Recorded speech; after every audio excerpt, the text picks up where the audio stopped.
नमस्कार, प्रदेश के चर्चित डिबेट शो आज की फाइट में आप सभी का स्वागत। मैं हूं आपके साथ हेमंत कुमार और आज का मुद्दा है राहुल का एटम बम आरोपों में आखिर कितना दम। क्योंकि कांग्रेस सांसद राहुल गांधी ने पिछले 9 दिनों में चुनाव आयोग के अधिकारियों को दूसरी बार धमकाया है। शुक्रवार को संसद से बाहर निकलने पर राहुल गांधी ने कहा कि चुनाव आयोग वोटों की चोरी करा रहा है। हमारे पास एटम बम है, जब फटेगा तो चुनाव आयोग बचेगा नहीं। राहुल गांधी ने कहा कि चुनाव आयोग में जो भी वोट चुराने का काम कर रहे हैं उन्हें हम छोड़ेंगे नहीं। चुनाव आयोग ने राहुल गांधी के सभी आरोप खारिज किए हैं। राहुल गांधी के इस बयान को लेकर के बीजेपी हमलावर है। बीजेपी सांसद रविशंकर प्रसाद ने कहा कि राहुल गांधी की सारी हताशा इसी बात से उपजी है कि उन्हें वोट नहीं मिलते, तो हम इसमें आखिर क्या कर सकते हैं। वे तीसरी बार देश हारे, महाराष्ट्र हारे, हरियाणा हारे, दिल्ली हारे और अब वे बिहार और बंगाल भी हारेंगे, तो हम इसमें आखिर कर क्या सकते हैं। जब वे जीते थे तब क्या चुनाव आयोग ठीक था, ये कांग्रेस पार्टी पर सवाल पूछा और इसी पर आज करेंगे अब सबसे बड़ी चर्चा। पहले रिपोर्ट देखिए। पता लग जाएगा जैसे ही हमने ये रिलीज किया, पूरे देश को पता लग जाएगा कि इलेक्शन कमीशन। कांग्रेस सांसद राहुल गांधी ने पिछले 9 दिनों में चुनाव आयोग के अधिकारियों को दूसरी बार धमकाया है। शुक्रवार को संसद से बाहर निकलने पर राहुल गांधी ने कहा कि चुनाव आयोग वोटों की चोरी करा रहा है। हमारे पास एटम बम है, जब फटेगा तो चुनाव आयोग बचेगा नहीं। एटम बम है, फटेगा तो आप इलेक्शन कमीशन आपको दिखेगा नहीं हिंदुस्तान में। चुनाव आयोग ने कहा कि हर दिन दी जा रही धमकियों के बावजूद वे सभी अधिकारियों से निष्पक्ष और पारदर्शी तरीके से काम करते हुए ऐसे गैर जिम्मेदाराना बयानों को नजरअंदाज करने को कहता है। राहुल गांधी के इस बयान पर बीजेपी ने कहा कि राहुल गांधी की सारी हताशा इसी बात से उपजी है कि उन्हें वोट नहीं मिलते। गांधी की सारी खुंदक इसीलिए है, उनको वोट नहीं मिलता, तो हम क्या करें। चुनाव हारने के बाद आयोग पर निशाना साधना सियासी दलों के लिए आम बात है। सवाल उठता है, चुनाव जीतने के बाद सियासी दल चुनाव आयोग पर कोई भी बात नहीं करते हैं, हारते ही आरोपों की झड़ी लगा देते हैं। Bureau report, news 18 Rajasthan.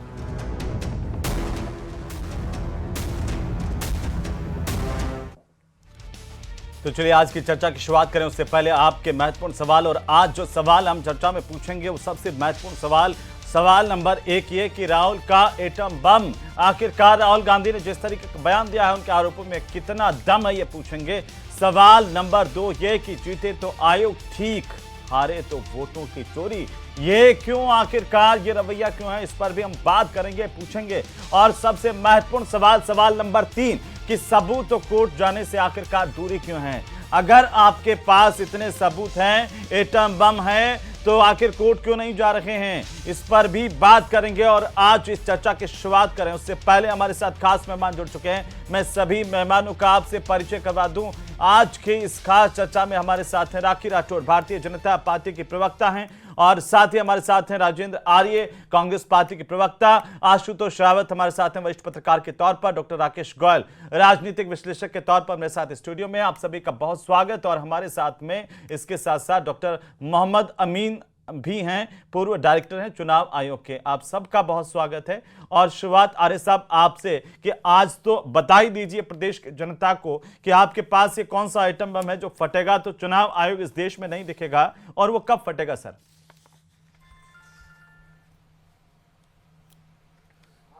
क्या कर रहे हो यार, 4 बार कनेक्ट डिस्कनेक्ट कर दिया। आर्य साहब आप कनेक्ट हो और आपकी आवाज आ रही है। ये हटाओ यार, ये नहीं चल रहा।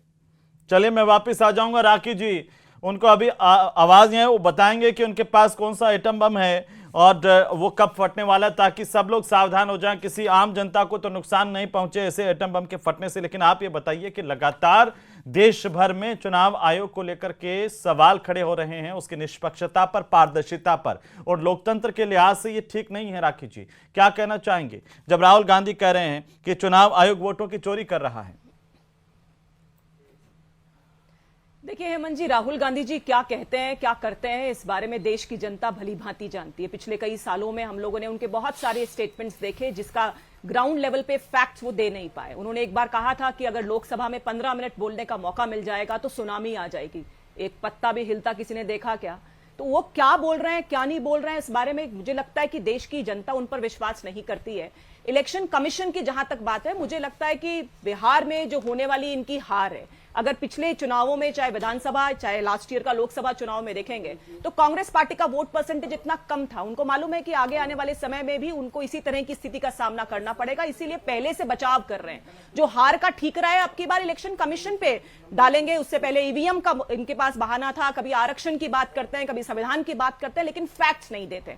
देखिए 15 जून को और 25 जून को 2 तारीखों को इलेक्शन कमीशन ने राहुल गांधी जी को फैक्ट्स लिखा और ईमेल पर उनसे एक जवाब मांगा कि आपके पास में इस मामले में कोई भी फैक्ट्स हैं तो आप हमको प्रोवाइड कीजिए। देखिए नेता प्रतिपक्ष पर आप संवैधानिक पद पर बैठे हैं, आपकी भी जिम्मेदारी है कि अगर कहीं किसी भी संस्था के साथ में कोई गलत होता है तो आप वो प्रूफ वहां पर लेकर जाइए। और जिस तरह की भाषा का प्रयोग करते हैं, मुझे लगता है भारत देश जैसे देश के लोकतांत्रिक व्यवस्था के अंदर इस तरह की भाषा का कहीं भी इस्तेमाल नहीं होना चाहिए। जैसे एटम बम गिरा देंगे, मुझे लगता है नक्सलवाद के लिए तो गृह मंत्री जी अगले साल मार्च के अंदर खत्म करने का प्रयास कर रहे हैं और ये इस तरह की भाषा का प्रयोग कर रहे हैं। राहुल गांधी जी अगर फैक्ट्स देते हैं, मैं तो निवेदन करूंगी। और एक बात देखिए, आरजेडी के 42,000 और कांग्रेस पार्टी के 10,000 बीएलएज बिहार में हैं, एक भी कोई कंप्लेंट उन लोगों ने करी हो, कहीं पर भी इलेक्शन कमीशन के पास गए हो, आज से लेकर के 1 सितंबर तक, 1 अगस्त से लेकर के 1 सितंबर तक एक मौका है जिसमें जो भी गलत काम हुआ हो उसके बारे में आप शिकायत कर सकते हैं। एक शिकायत आपने दर्ज नहीं कराई, ये सिर्फ फेस सेविंग है। जो हार है उसका ठीकरा इलेक्शन कमीशन पे करना है, क्योंकि आगे आने वाले चुनाव में बिहार के अंदर इनकी हार होना तय है। और देखिए ऐसे स्टेटमेंट सिर्फ और सिर्फ विरासत पुत्र दे सकते हैं। और विरासत पुत्र कौन से? चाहे तेजस्वी यादव देखिए सूत्र मूत्र की बात कर देते हैं, अखिलेश जी धमकी की बात करते हैं, और राहुल गांधी जी किस तरह की भाषा का प्रयोग करते हैं हम तो देख ही रहे हैं। तो इनको जनता ने नहीं चुना है, ये अपने आप विरासत लेकर आए हैं, एक तानाशाही व्यवहार के साथ में काम करना चाहते हैं, धमकी देना चाहते हैं, तो ये काम चलेगा नहीं यहाँ पर। जी आरिफ साहब, अगर आपको आवाज सुनाई दे रही है तो बताइए कि एटम बम कब फटेगा और कौन सा एटम बम है जिससे फटने से चुनाव आयोग इस देश में दिखेगा नहीं आपको?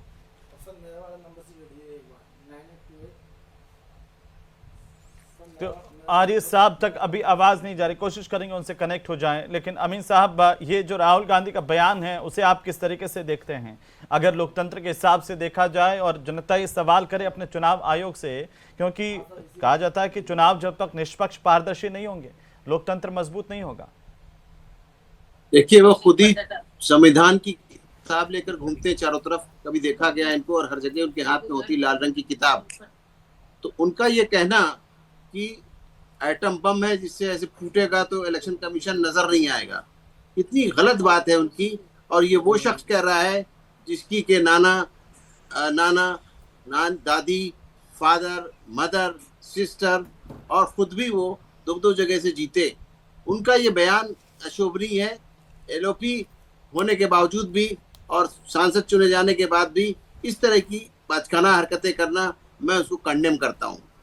और मैं समझता हूं कि जो इलेक्शन कमीशन करता है वो कोई भी संस्था नहीं कर सकती इतना निष्पक्ष चुनाव, जैसा कि पूरी दुनिया में मशहूर है इंडिया का चुनाव, इंडिया का लोकतांत्रिक प्रक्रिया जो अपनाई जाती है। साहब, ऐसा होता है कि चुनाव आयोग वोटों की चोरी कर ले, और कई बार पहले भी इस तरह के आरोप लगे हैं कि ईवीएम हैक कर ली जाती है, उसके मन मुताबिक किसी को वोट डलवाए जा रहे हैं, किसी को जिता दे रहे हैं। हेमंत जी, जहाँ तक सवाल है ये कहना कि हैक कर ली जाती है, यही इलेक्शन कमीशन जब मैं वहां पर मौजूद था वहां पर इनको ऑफर दिया गया था सारे दलों को, और कहा गया था कि आइए आके इसको हैक करके दिखाइए, लेकिन उस वक्त कोई भी वहां नहीं पहुंचा। इसका नतीजा क्या दर्शाता है? ये लोग हवा में बातें करते हैं, प्रैक्टिकल तौर पे कोई सामने आने को तैयार नहीं है। इसी तरीके से इस तरह की बातें की जा रही है। क्या इन्होंने हिमाचल नहीं जीता? क्या अभी इन्होंने तेलंगाना नहीं जीता? क्या अपोजिशन ने तमिलनाडु, केरला, बंगाल क्या नहीं जीते हैं? ये सब क्या है दर्शाता है? ये दर्शाता ये है कि हमारी निष्पक्षता है इलेक्शन कमीशन की, चुनाव आयोग निष्पक्ष चुनाव कराता है। इससे पहले ममता बनर्जी ने भी कहा था, जब चुनाव हुए थे उनके और वो हारी थी, तब ये कहा था कि साहब प्रधानमंत्री और गृह मंत्री के अंडर में काम करता है इलेक्शन कमीशन। और जब उसके बाद वो बाई इलेक्शन जीती, उसके बाद से उन्होंने बंद कर दिया था कहना। और अभी भी कोई ज्यादा वो ऊंची बातें नहीं करती हैं वो, देखा जाए तो। जिस तरह से आज ये राहुल गांधी ने इस तरह की बात कही है इलेक्शन कमीशन के लिए, आप ये दुनिया जानती है इस बात को कि जब इलेक्शन कमीशन का जो प्रोसेस है वो संविधान के अंतर्गत है, इसीलिए ना तो स्टेट के चीफ जस्टिस और ना ही CJI chief justice of India कभी भी रुकावट डालते हैं कि संवैधानिक जो संस्था है वो काम कर रही है अपना, उसके दौरान या चुनाव के दौरान कभी भी कोई स्टे किसी तरह की प्रक्रिया नहीं अपना जब तक कोर्ट के द्वारा बल्कि जी, मैं आता हूं अमीन साहब आपके पास वापस आता हूं। डॉक्टर राकेश गोयल साहब, ये इसे कैसे देख रहे हैं कि अभी अमीन साहब ने भी बताया कि निष्पक्षता के साथ, पारदर्शिता के साथ देश का चुनाव आयोग काम करता है, लेकिन ये सवाल क्यों उठते हैं? और जब हारे तो सवाल उठाएं, जीते तो सब ठीक। देखिए मुझे सवाल उठाने वाला कौन है? जो दूसरे खुद सरनेम चुरा के आज राजनीति कर रहे हैं, वो इस पे सवाल उठा रहे कि चुनाव आयोग ने वोटर को चोरी कर लिया है, वोटों की चोरी कर ली। जो खुद अपनी जब सत्ता में रहे, जिन्होंने सभी जो संस्थान था उनका दुरुपयोग किया अपने राजनीतिक लाभ के लिए, आज वो इस बात को कर रहे हैं। देखिए राहुल गांधी जो है वो एक हताश और निराश नेता की तरह अपना वक्तव्य दे रहे हैं, और शायद वो कोई नया इस तरीके का कुछ लिखना चाह रहे हैं कि जिससे कि कुछ ऐसा एक विद्रोह हो, एक ऐसा आंदोलन क्रिएट किया जा सके जिससे कि उस वापस सत्ता के अंदर आ जाएं। अराजक तरीके का उनका बयान है, उनका अराजक तरीके का वक्तव्य है कि मैं एटम बम है और ये चुनाव आयोग नजर नहीं आएगा। अरे आप एक संवैधानिक संस्था को, जो स्वतंत्र संवैधानिक संस्था, उसको खत्म करने की बात कर रहे हैं, तो आपको कहीं भी, मुझे लगता है कि कोई भी देश का नागरिक इसको स्वीकार नहीं करेगा। आपके पास अगर कोई सबूत था, आप उस सबूत को आप रखिए, कोर्ट के माध्यम से रखिए। आपके जब बड़े बड़े जो कांग्रेस के वकील है, जब वो आतंकवादियों के फेवर में आधी रात को भी कोर्ट खुलवा सकते हैं, तो क्या वो, अगर आपके पास कोई ऐसे सबूत है, इतना बड़ा एटम बम आपके पास है जिससे कि बड़ा देश के अंदर एक मैसेज चला जाएगा कि हाँ वोटों की चोरी हो रही है, इलेक्शन कमीशन कहीं मिला हुआ है, कोई मिली भगत चल रही है भाजपा के साथ, तो आप वो रखिए ना सामने। आप आतंकवादियों के लिए आपके पास वकील है, अपनी एक, अगर देश की कोई सम्मान की बात है, देश के कोई नागरिकों के हित की बात है, तो उसके लिए आपके वकील नहीं है, आप वो रखते क्यों नहीं? तो इससे पता लगता है कि पूरी की पूरी हवाई बातें राहुल गांधी कर रहे हैं। और जो उन्होंने जग्गा जासूस बन के कहा कि मैंने 6 महीने इस पे अपना जांच करी, और खुद ही उन्होंने जांच का रिजल्ट निकाला, खुद ही उन्होंने आज उस जांच के ऊपर अपने आप को सर्टिफिकेट दे दिया कि हमारे पास ये एटम बम तैयार हो गया है। कभी उनकी वक्तव्य में कभी भी एक सारता नहीं मिलती। कभी वो मुंबई की बात करने लगते हैं, कभी वो कर्नाटका की बात करने लगते हैं, आज वो एमपी की बात करने लगे। उनको खुद नहीं पता वो कहना क्या चाह रहे हैं। नहीं, उन्होंने कहा कि मेरे पास 100% सबूत है। सबूत है तो रखिए, देश की जनता खुद चाहती है, हम भी चाहते हैं, हमें भी पता लगे क्या हो रहा है देश के अंदर, चुनाव आयोग किस तरीके से कार्य कर रहा है। पहले उनका जब बस नहीं चला ईवीएम के ऊपर, उन्होंने सैकड़ों बार आरोप लगाए, हाई कोर्ट से सुप्रीम कोर्ट तक जब उनको झाड़ पड़ी इस चीज के लिए, अब उन्होंने सीधा चुनाव आयोग को ही टारगेट कर लिया। अरे उनकी दिक्कत क्या है कि उन्होंने जितने फर्जी ये तो गोयल साहब होता है, कई जगह देखा गया कि वो बटन किसी को दबाओ, वोट एक ही जगह जा रहा है। नहीं, ऐसा नहीं है। जब अभी पीछे जब चुनाव आयोग ने बुलाया कि आप वीवीपैट से आप इसको मैच कर लीजिए, कोई भी त्रुटि उसके अंदर नहीं मिली, जबकि महाराष्ट्र के अंदर भी 10 से ज्यादा जगह पे और इस चीज का उन्होंने डेमो दिया। और जितने इनको दिक्कत मुझे लगती है वो ये है कि इन्होंने जो सालों तक, दशकों तक जो फर्जी वोटर तैयार किए, जो रोहिंग्या या जो बांग्लादेशियों को वोटर बनाया भारत का, आज उनको जब चुनाव आयोग ने फिल्टर कर दिया, चाहे एसआईआर के माध्यम से, चाहे किसी और तरीके से, तो उनको ये दर्द है कि हमारी वर्षों की मेहनत खराब हो रही है और सत्ता से हम पहले ही दूर थे, और अगर ये फर्जी वोटर मैं वापस आ रहा हूं आशुतोष रावत जी, क्योंकि ये गंभीर आरोप है लोकतंत्र में इस तरह का, और जो कांग्रेस पार्टी विपक्ष लगातार लगाते आए हैं। क्या दो पहलू हैं इस बात के कि अगर कांग्रेस पार्टी के पास इतने बड़े सबूत हैं तो कोर्ट क्यों नहीं जा रहे हैं? ये सवाल भी पूछा जा रहा है। बीजेपी कह रही है कि राहुल गांधी इसीलिए हताश हैं क्योंकि उनकी पार्टी हारती जा रही है, लोग उन्हें वोट नहीं दे रहे हैं। इसके पीछे सच्चाई क्या है, कैसे देख रहे हैं आप इसे? देखिए हेमंत जी, हमको ये दोनों चीजों को समझने के लिए ये देखना पड़ेगा कि जिस तरह से पिछले 10-11 सालों से जो देश भर में चुनाव हो रहे हैं, वहां किस तरह के परिणाम आए। 2014 के जो चुनाव के परिणाम थे, जब केंद्र में भारतीय जनता पार्टी की सरकार बनी, कांग्रेस को हार का सामना करना पड़ा। उस समय देश में कांग्रेस की सरकार थी, यूपीए की सरकार थी। तो यूपीए के सरकार के रहते हुए भारतीय जनता पार्टी चुनाव जीती। इसका मतलब चुनाव आयोग उस समय, अगर राहुल गांधी के बयानों पर विश्वास करें, तो शायद उस समय उनके हिसाब से यूपीए के अंडर में, कांग्रेस के अंडर में चुनाव आयोग था। उसके बावजूद भी भारतीय जनता पार्टी चुनाव जीती। कई राज्यों में इन बीच में चुनाव हुए और वहां कांग्रेस भी चुनाव जीती, चाहे वो कर्नाटक का हो, चाहे वो हिमाचल प्रदेश हो। तो क्या वहां चुनाव आयोग ने वहां हेराफेरी नहीं करी? निश्चित तौर पर शायद मुझे लगता है कि राहुल गांधी थोड़े कंफ्यूज रहे, क्या कहना चाहते थे और क्या कह गए। शायद यह एक उनके साथ स्थिति रही, क्योंकि अगर उनके पास वाकई कोई एक ऐसा एटम बम था, कोई ऐसे सबूत थे, तो उनको यह बयान देने की जगह वह सबूत जनता जनता की अदालत में रखने चाहिए थे और अदालत जाना चाहिए था। अगर वो अदालत नहीं भी जाना चाहते थे तो कम से कम वो एटम बम की धमकी देने की, वो एटम बम जनता के बीच में फोड़ते।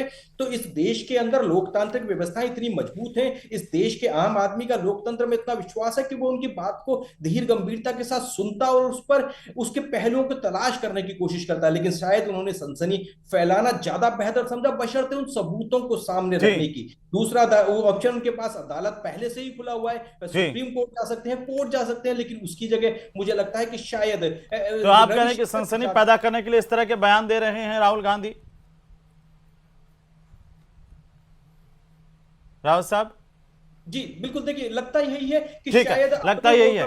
आरिफ साहब जुड़ गए हैं। आरिफ साहब इस बात का जवाब दीजिए। सब कोई जानना चाहते हैं कि आपके पास ऐसा आइटम बम कब फटने वाला है, ऐसा कौन सा आइटम बम है जो फटेगा और इस देश में चुनाव आयोग दिखेगा नहीं।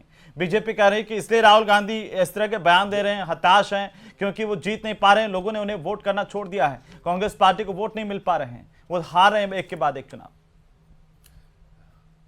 देखिए हेमंत जी, जहां तक लोकतंत्र की बात है तो लोकतंत्र के अंदर एक निष्पक्ष और पारदर्शी चुनाव प्रणाली उसकी मतलब गारंटी होती है, जो गारंटी पूरी तरीके से खत्म हो चुकी है। जिस तरीके से मतलब महाराष्ट्र का चुनाव हो चाहे हरियाणा का चुनाव हो, तो जिस तरीके से आप मतदान होने के बाद में जिस तरीके से 7 से 8% वोटों का बढ़ना अपने आप में एक ऐसी चिंता है जो कि लोकतंत्र को या आने वाले समय के अंदर लोगों की चुनाव के ऊपर से जो विश्वास है वो पूरी तरीके से समाप्त हो जाएगा। क्योंकि कहीं पे भी मतलब मतदान होने के 5 बजे के आंकड़े के बाद में 7 दिन बाद या 6 दिन बाद जब आंकड़े जारी किए जाते हैं तो उसमें 7 से 8% का फर्क होता है। आप देखिए पर्टिकुलर जो विधानसभा क्षेत्र है वहां पे 40 से 50,000, 35,000, 40,000 वोट जिस तरीके से जोड़ दिए जाते हैं। और जैसे ही 2024 के अंदर एक चुनाव होता है जिसके अंदर लोकसभा का चुनाव होता है और उसके बाद में महाराष्ट्र के अंदर विधानसभा का चुनाव, तब परिणाम बिल्कुल एंटायरली डिफरेंट होते हैं। जबकि वही मतदाता सूची होती है, लेकिन मतदाता सूचियों के अंदर सीधा 41 लाख वोटों का फर्क होता है। तो आप यहां ये बात समझिए। देखिए लोकतंत्र के अंदर जो चुनाव की प्रणाली है उसके अंदर हमारा, देखिए एक तो मैं पूरी तरीके से आपके यहां पे जो व्यवस्था है पिछले 15 मिनट से मैं स्ट्रगल कर रहा हूं, आपकी आवाज मुझे नहीं मिल रही है। आपसे पहले जितने भी लोग बोले उनका भी मैं नहीं सुन पाया, अभी भी मुझे आवाज नहीं आ रही है। मैं ये जो कनेक्ट किया गया है मेरे साथ में फोन, उस फोन से मेरे पे आवाज नहीं आ रही है। आप बोलिए, हम सुन रहे हैं। मैं आपको कह रहा हूं कि राहुल गांधी जी को कोई भी सनसनी फैलाने की जरूरत नहीं है। इस देश के अंदर जो चुनाव आयोग के चुनाव आयुक्तों की जो नियुक्ति की प्रक्रिया है, उस प्रक्रिया को जिस तरीके से अपने नियंत्रण में लिया गया, जिस तरीके से जब CJI of India, chief justice of India जो कि इसके सदस्य होते थे, नेता प्रतिपक्ष सदस्य होते थे, प्रधानमंत्री सदस्य होते थे, लेकिन प्रधानमंत्री ने या केंद्र सरकार ने पूरी तरीके से सीजेआई को इस पूरी चुनाव मतलब जो प्रक्रिया थी उससे अलग कर दिया गया। तो आज आप सोचिए ना, आज हम जिस लोकतंत्र में रहे हैं, कांग्रेस पार्टी की चिंता इसलिए वाजिब है क्योंकि कांग्रेस पार्टी ने इस देश के अंदर लोकतंत्र स्थापित किया, कांग्रेस पार्टी में इस देश में संविधान दिया, और आज जो संविधान या लोकतंत्र की बार-बार आप एक ही बात करते हैं, कांग्रेस पार्टी ने संविधान दिया। संविधान तो बाबा साहब अम्बेडकर ने दिया, कांग्रेस पार्टी ने कहां से दिया? अरे हेमंत जी, कांग्रेस पार्टी की सरकार के कानून मंत्री थे बाबा साहब, अपना ज्ञान दुरुस्त कीजिए। अरे आप भी अपना ज्ञान दुरुस्त कीजिए कि फिर उनके जवाहरलाल नेहरू उनके खिलाफ प्रचार क्यों कर रहे थे, उन्हें हराया क्यों, इसको दुरुस्त कीजिए, बताइए। और उन्होंने पद क्यों छोड़ दिया था? अधूरी जानकारी लेके आप यहाँ आप आरिफ साहब आप ये बताइए ना कि फिर जवाहरलाल नेहरू बाबा साहब अम्बेडकर के खिलाफ प्रचार कर रहे थे कि नहीं कर रहे थे, आप बता दीजिए। जवाहरलाल नेहरू जी ने कभी बाबा साहब के अगेंस्ट प्रचार नहीं किया।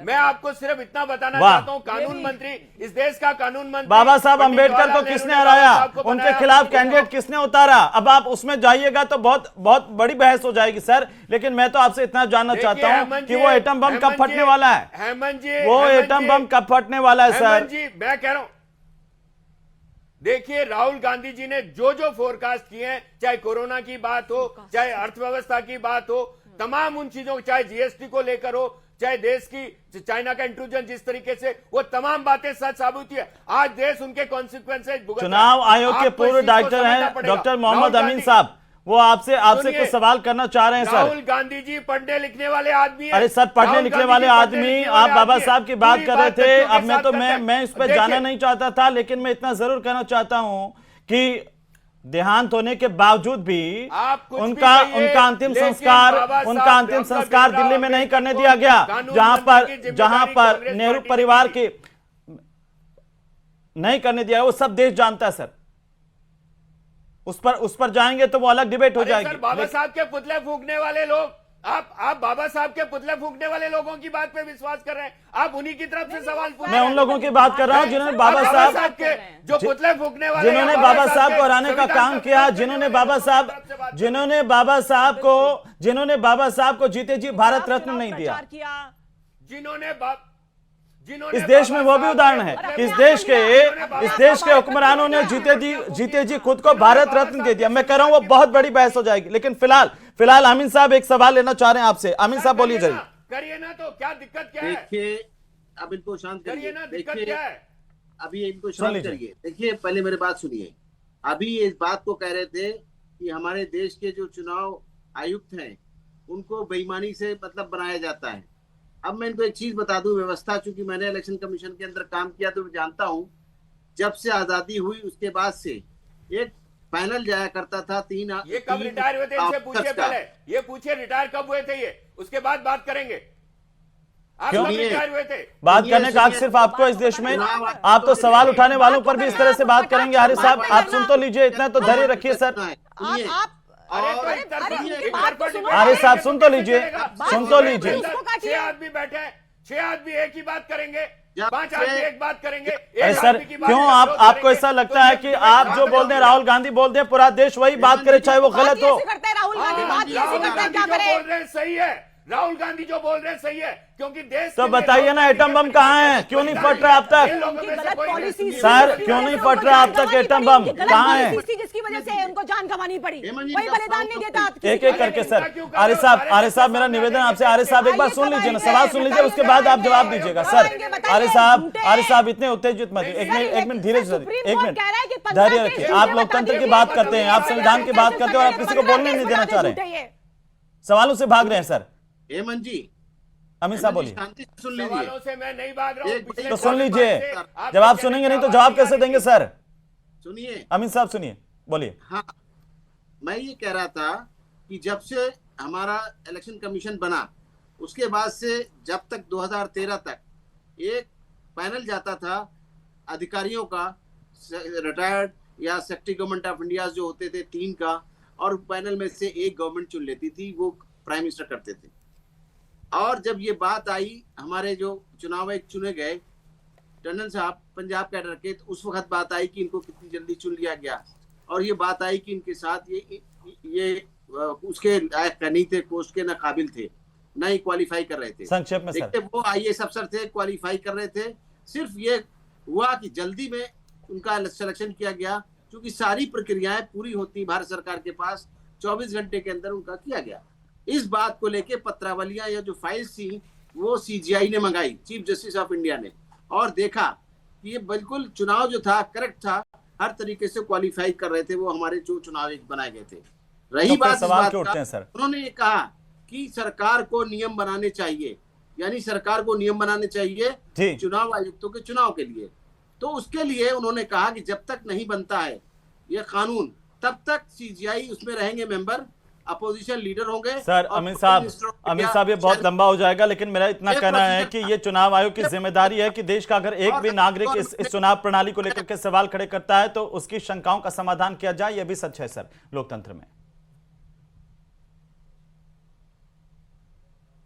हेमंत जी, मैं कुछ बात रखना चाहती हूँ। जी बोलिए, राखी जी बोल दीजिए।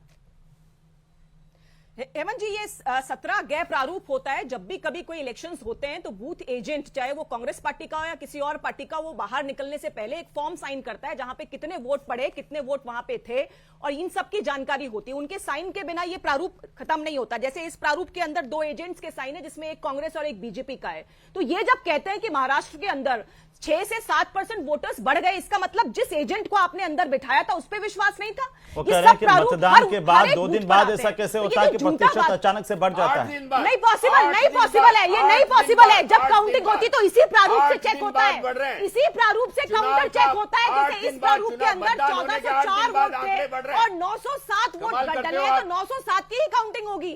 इस प्रारूप, ये सबसे बड़ा प्रूफ है। और इलेक्शन कमीशन के बारे में जो जानते हैं, जानकार जानते हैं कि ये जो फॉर्म लेकर आता है बूथ एजेंट बाहर, उसी के हिसाब से काउंटिंग होती है उस पर्टिकुलर। आरिफ साहब अगर इतने ज्यादा सबूत हैं तो सब यही सवाल खड़े करें कि भाई आप कोर्ट क्यों नहीं चले जाते हैं? और महाराष्ट्र में इनको जो 15 केस झूठे ले आइए बिहार के और अंदर, अमीन साहब कह रहे हैं कि चुनाव आयोग ने 15 जून 25 जून दो दो बार प्रूफ मांगे कि कोई आइए तो सही, कोई गया ही नहीं, तो सिर्फ क्यों नहीं माने फिर कि सिर्फ राजनीति करने के लिए बयान दे रहे हैं? प्रूफ कीजिए ना, गड़बड़ है। आप इस बात को दुरुस्त भाव से मैं क्या कह रहा हूं आपको, देखिए चुनाव आयोग पूरी तरीके से बीजेपी का एजेंट बनके चुनाव की अपनी ड्यूटी निभा रहा है, जबकि हकीकत बात यह है कि वो पूरी तरीके से, देखिए आप एक बात बताइए कि जिस तरीके से जो मतदाताओं के नाम काटे जा रहे हैं वो क्या है, आप बताइए ना। आज आपको लग गया, आपने लोकसभा चुनाव है तब आपको दिक्कत, चुनाव आयोग एजेंट हो गया, चुनाव आयोग एजेंट हो गया। ये एक छोटी सी गोयल साहब वो कह रहे हैं चुनाव आयोग एजेंट हो गया, जहां जीते हैं वहां पर सवाल नहीं उठाते हैं। देखिए हेमंत जी, ये कांग्रेस का सबसे बड़ा ड्रॉबैक है।